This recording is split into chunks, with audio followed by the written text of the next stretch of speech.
পশ্চিমবঙ্গের নতুন মুখ্যমন্ত্রী হিসেবে শনিবার শপথ নিয়েছেন শুভেন্দু অধিকারী। তারপরের দিনই রবিবার সকাল থেকে মেদিনীপুর পৌরসভার ৯ নম্বর ওয়ার্ডের ১৮২ নম্বর বুথে লাল দিঘি এলাকায় ঘুরে সাধারণ মানুষের বাড়ি বাড়ি গিয়ে সমস্যার কথা শুনছেন এবং ডায়েরিতে লিখে রাখছেন মেদিনীপুরের নবনির্বাচিত বিজেপি বিধায়ক ডক্টর শঙ্কর কুমার গুছাইত। রবিবার সকালে মেদিনীপুরের নবনির্বাচিত বিজেপির বিধায়ক ডক্টর শঙ্কর গুছাইত মেদিনীপুর শহরের ৯ নম্বর ওয়ার্ডের লালদিঘি এলাকায় ৭০ বছর বয়সী আশা চৌবে নামে এক বৃদ্ধা মহিলার বাড়িতে যান। তিনি ত্রিপল খাটিয়ে একটি ভাঙাচোরা বাড়ির মধ্যে বসবাস করেন। তার স্বামী প্রয়াত হয়েছেন, তিনি একাই থাকেন। তাকে গত ১৫ বছরে সরকারি কোনো সাহায্য দেওয়া হয়নি সরকারি বাড়ি। তিনি বিধায়ককে জানান তিনি ২৫,০০০ টাকা চেয়েছিল, আমি সেই টাকা দিতে পারিনি, তাই আমাকে বাড়ি দেওয়া হয়নি। বিধায়ক ডক্টর শঙ্কর কুমার গুছাইত ওই বৃদ্ধা মহিলাকে আশ্বস্ত করেন আগামী দিনে সরকারিভাবেই তার বাড়ি তৈরি করে দেওয়া হবে। এই বৃদ্ধা মহিলার যেভাবে থাকেন তা দেখে খুব কষ্ট পেয়েছেন নবনির্বাচিত বিধায়ক ডক্টর শঙ্কর কুমার গুছাইত। এছাড়াও তিনি আরও কয়েকটি এলাকায় যান, সাধারণ মানুষের সাথে দেখা করে তাদের অভাব অভিযোগের কথা শোনেন। এখনও তিনি এলাকায় পানীয় জলের সমস্যা রয়েছে, কিন্তু এলাকায় পানীয় জল এলেও সেই জল ব্যবহারের যোগ্য নয় বলেও তিনি জানান। তিনি বলেন কেন্দ্রীয় সরকারের জল জীবন মিশন থেকে মেদিনীপুর শহরকে বহু টাকা দেওয়া হয়েছে, কিন্তু সেই টাকা দিয়ে মানুষকে বিশুদ্ধ পানীয় জল বাড়িতে পৌঁছে দেওয়ার কথা কিন্তু আজও হয়নি। তাই যেসব এলাকায় পানীয় জলের সমস্যা রয়েছে সেই এলাকাগুলোতে যাতে দ্রুত পানীয় জলের ব্যবস্থা করা যায় তা তিনি প্রশাসনিক স্তরে জানাবেন বলে জানান। এছাড়াও তিনি বলেন আমি বিভিন্ন এলাকায় বাড়ি বাড়ি যাব, সাধারণ মানুষের অভাব অভিযোগ শুনে তা ডায়েরিতে লিখে রাখবো এবং প্রশাসনকে বিষয়টি জানাবো যাতে দ্রুত সমস্যার সমাধান করা হয়। তাই ৭০ বছরের বৃদ্ধা আশা চৌবে সহ ওই এলাকার বাসিন্দারা বিধায়ক বাড়িতে এসে খোঁজখবর নয় খুব খুশি। লালদিঘিতে এলাম, ১৮২ নম্বর বুথ, এবং এখানে মানুষরা খুব কষ্টে থাকেন। কোনো উন্নয়নের ছবি এখানে নেই, রাস্তা নেই, জল নেই, বাড়ি নেই, শৌচালয় নেই। যে রাস্তা দাঁড়িয়েছেন সে রাস্তাটাও হয়নি। সেই জন্য আমাদের উন্নয়নই একমাত্র লক্ষ্য।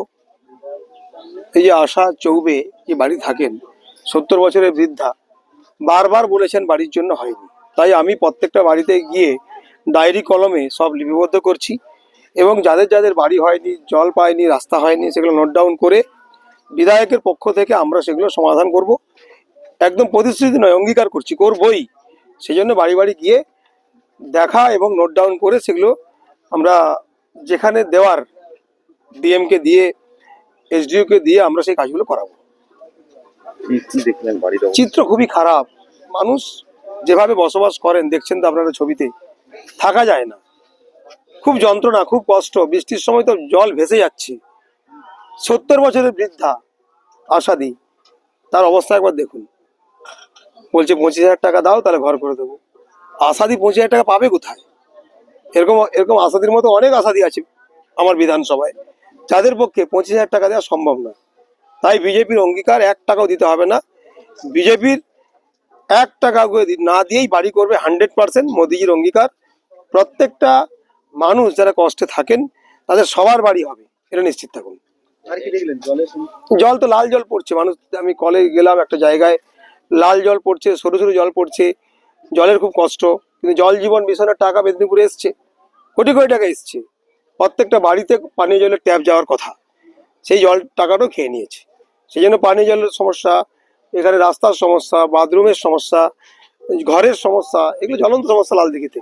সেই জন্য লালদিঘির মানুষকে আমি আশ্বস্ত করছি, মেদিনীপুর বিধানসভা মানুষকে আশ্বস্ত করছি, আপনার বিধায়ক আপনার সঙ্গে আছে, কাজ করে দেখাবো।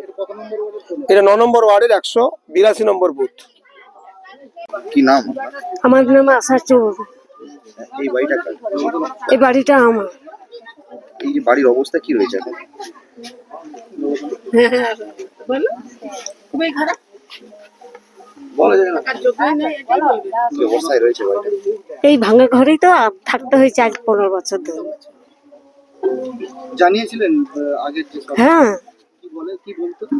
হবে, পয়সা দাও তবে হবে। পয়সা দিলে বাড়ি হবে? হ্যাঁ, ১৫,০০০ দাও। সরকারি অনুদানগুলো পান? না, ওই বিধবার টাকা পাওয়া যায়। কি করেন আপনি? শাকপালা তুলে ব্যবসা করা হয় রাজাবাজারে। কতদিন ধরে করছেন? হ্যাঁ, ১২-১৩ বছর হয়ে গেল। একাই থাকেন? হ্যাঁ। আপনার কেউ নেই? না। কি নাম? আমার নাম আশা চৌবে।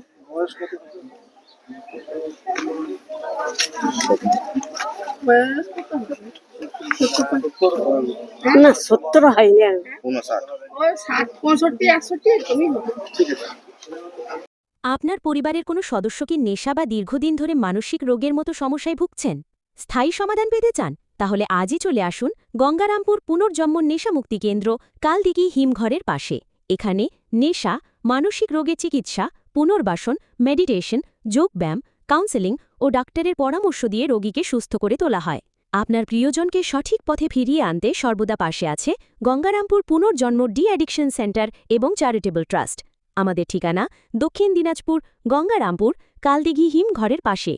যোগাযোগ 8670149220।